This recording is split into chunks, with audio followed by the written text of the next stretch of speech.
कभी नोटिस किया है, कोई आपकी तारीफ कर दे तो पूरा दिन अच्छा लगता है, लेकिन एक छोटी सी क्रिटिसिज्म यानी आलोचना और आपका मूड पूरा खराब। एक रूड कमेंट, एक सीन मैसेज, एक इग्नोर टेक्स्ट और अचानक सब कुछ अंदर से टूटने लगता है। सवाल है, दूसरों की राय हमें इतना अफेक्ट क्यों करती है? हम वैलिडेशन क्यों चाहते हैं? और क्या यह सिर्फ एक ईगो है या इसके पीछे कुछ बहुत डीप साइकोलॉजिकल रीजन है? बचपन में इंसान अनकंडीशनल लव रेयरली एक्सपीरियंस करता है। ज्यादातर बच्चों को प्यार मिलता है, लेकिन कंडीशन के साथ में। गुड मार्क्स लाओ, अच्छे बच्चे बनो, लोग क्या कहेंगे। और धीरे धीरे बच्चा सीखता है, अगर मैं एक्सेप्टेबल बनूंगा तभी मुझे प्यार मिलेगा। और वहीं से शुरू होती है वैलिडेशन की हंगर। अब इंसान नेचुरली खुद को एक्सप्रेस नहीं करता, पर कॉन्स्टेंटली यह चेक करता रहता है, लोग मुझे कैसे देख रहे हैं। इसलिए बड़े होने के बाद भी लाइक्स इंपॉर्टेंट लगते हैं, रिप्लाईज इंपॉर्टेंट लगते हैं और प्रेज एडिक्टिव लगती है, क्योंकि कहीं ना कहीं अंदर एक बच्चा अभी भी अप्रूवल ढूंढ रहा होता है। सोशल मीडिया ने इस नीड को 1000 गुना बढ़ा दिया है। अब वैलिडेशन मेजरेबल हो गई है। लाइक्स, व्यूज, फॉलोअर्स, कमेंट्स, ये हर कोई मेजर कर सकता है। अब इंसान सिर्फ जी नहीं रहा, वह खुद को कंटिन्यूअसली कंपेयर भी कर रहा है। न्यूरोसाइंटिस्ट अन्ना लेम्के अपनी बुक डोपामाइन नेशन में एक बात एक्सप्लेन करती है। हर नोटिफिकेशन पर ब्रेन डोपामाइन रिलीज करता है।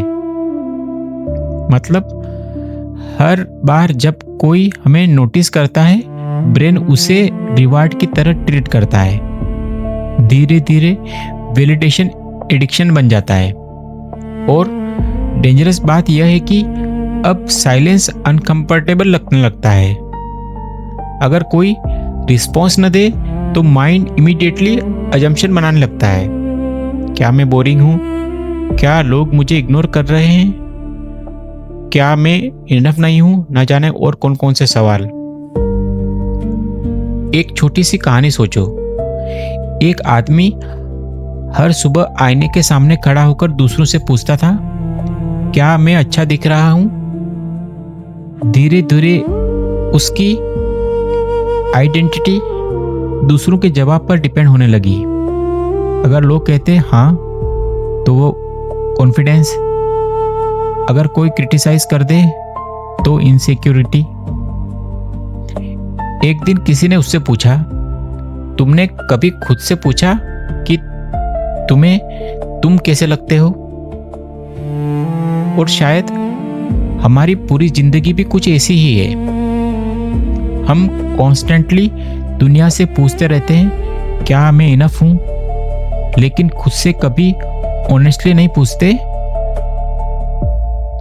ओशो कहते थे, जो इंसान खुद को नहीं जानता वह दूसरों की आंखों में खुद को खोजता है। और यह लाइन बहुत ही डेंजरस है, क्योंकि वैलिडेशन का मतलब सिर्फ अटेंशन नहीं है। असल में हम कंफर्मेशन चाहते हैं कि मैं वैल्यूबल हूं। और जब इंसान इंटरनली एम्प्टी फील करता है तो वह बाहर से आइडेंटिटी कलेक्ट करने लगता है। उसे status, relationships, beauty, success, followers, ये सब चाहिए। लेकिन प्रॉब्लम यह है कि दुनिया की राय कभी स्टेबल नहीं होती। आज लोग प्रेस करेंगे, कल इग्नोर।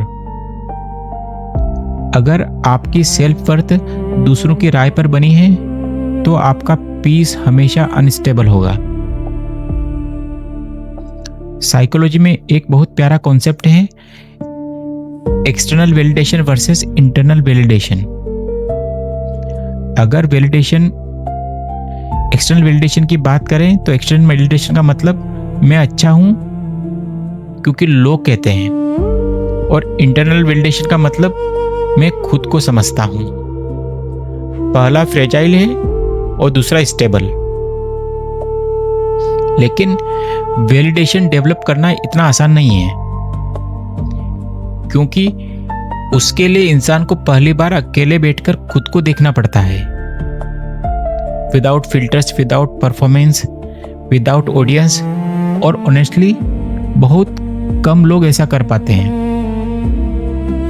शायद प्रॉब्लम यह नहीं कि हम वैलिडेशन चाहते हैं, हर इंसान चाहता है ये तो।